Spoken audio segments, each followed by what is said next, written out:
If only I didn't lie. If only I didn't steal. If only I could feel all the pain and hurt I put you through. If only I lived my life true. If only I wasn't so blue.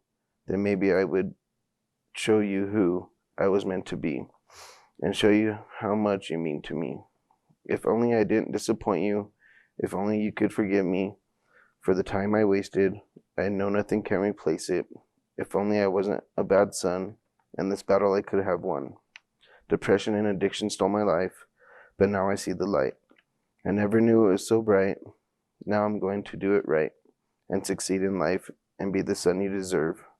I now live my life by his word so I can be with my family again, because that's what matters in the end. Love always, Joey Trujillo, 12/24/2016.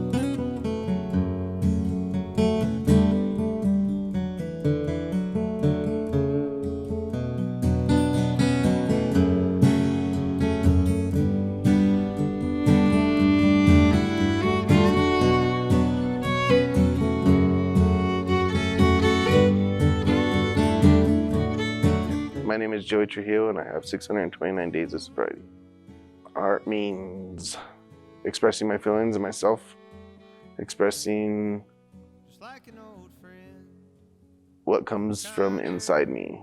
So Joey used art a lot. He didn't specifically talk about it in therapy, but it was definitely one of the coping skills that he and I discussed long term, because he did mention how it gave him a sense of freedom and it gave him a sense of,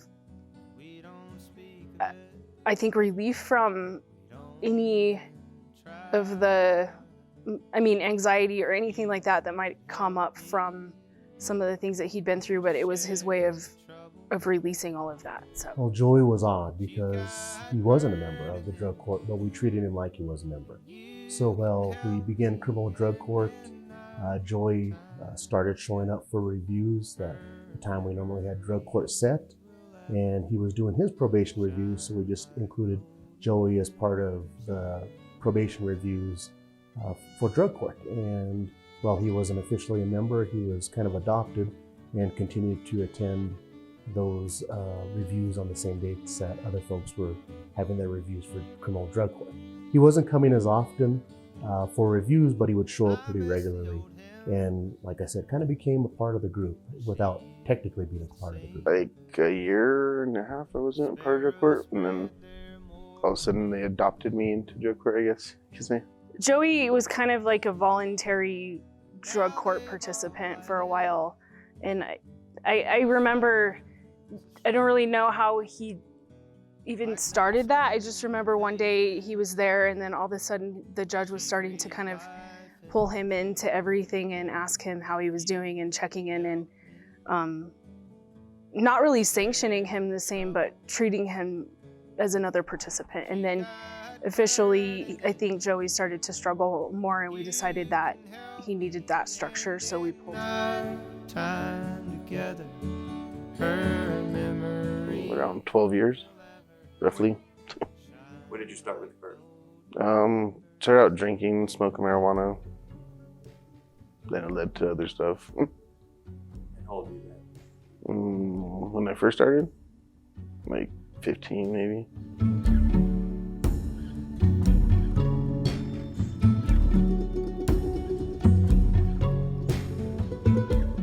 Being the odd person out, just wanting to be someone to fit in, I guess. Because I'm different. I don't know. In what way? Just, I don't know how to explain it. I just feel different than other people. How long has that feeling? My whole life, pretty much. Bathe me in light. I think one of the last times that Joey relapsed, really, he struggled with that, and I think he had to go to jail. It was a long time ago again, and he realized that he wasn't even that person anymore. And so he started to dig a lot deeper. He started to realize that there was a lot of things that were buried that he wanted to believe he could keep buried, and was realizing that they were surfacing, and it was causing him to hold back and there was a lot of times where he realized there was boundaries that he needed to set with people that I don't think he felt like he was allowed to set with them before.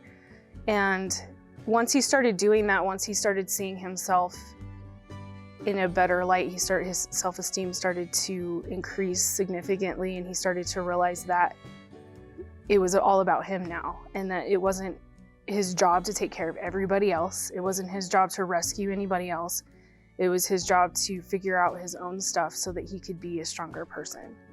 You know, I think he's where he needs to be. He's got a job, he's committed to his job, he's committed to his family, he's committed, so far as I can tell and so far that I've seen, to sobriety. Now, I've seen him probably more times in the community than I've seen some of the other participants. I've seen him at restaurants, in environments where I've seen other people drinking alcohol, and every time I've seen him in that environment, he's got a soda pop in front of him, or water, or something like that. To me, that shows that's a tough environment when you're going to dinner with somebody and that other person's having a drink, having a margarita or something like that, and you're, because of your circumstances, your situation, you're not doing that. You made a dedication and a decision to stay sober. And so I think he's on track. I think the job, the family, his family is important to him, and making the right choices are important to him. Recently he's had some previous decisions he made with respect to not paying bills and having some credit issues come up, and some creditors trying to collect money from him. Now that he's stable and sober and he's making money, it just so happens those creditors are back, and he's made that decision to take care of those issues. He's called, he's contacted his creditors, he's dealing with those unpaid bills and issues that were created 3 or 4 years in the past. And to me, that shows that's success. I mean, when you have someone who makes a decision to live a life, to be a part of the community, to have a family, and to be a good supporter of that family, you see that. I mean, those kind of decisions to not complain, to not worry about it, but to say, hey, let me set up a payment plan, let me figure out how to square this up so that I can move forward with my life, knowing that it's hard for him. And when you make those decisions, and you're making those decisions, then I think we've seen success, because those are the kind of people that we want in our community. Those are the kind of people, and that's the big picture we're always talking about. We can't just have sobriety as like this. Sobriety is this piece. There's a piece of it, but the whole person, building the whole person, is our hope and our outcome from this program. And that's what Joey's doing right now. He's being that whole person. He's made a decision to rectify the problems he's created in the past for his life, and to move forward, and to not complain, but to move forward in a positive way. For Joey to remain successful, he just needs to believe in himself. He needs to remember that his success is all up to him, and it's not about making everybody else around him happy. It's about making himself happy. Well, he sent me a message one day when I was with my family, and I always tease him about this, but he sent me a message and he was like, "What are you doing?" And I told him, just with my family, because we're having a little family get together. And I told him that we were cooking and getting stuff ready, and he was like, "What are you eating?" And I told him food. And then we just got into conversation, and we started talking from there, and we met one night at the park, and we hung out for a little bit, and that was it. I love that you pushed me to be better than I was. I love that you just make me feel happy when I'm around you. I'll not explain it, but it just keeps me going. I also value that you're always by my side, no matter what. You keep your faith in me. I like that he likes to make sure our family's good every day.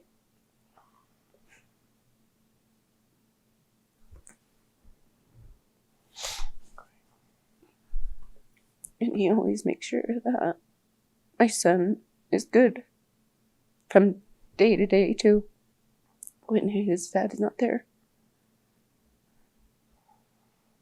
And most of all, to make sure I'm good at times, because he puts me for himself. Would Joey be able to do that if he wasn't sober? I don't think so.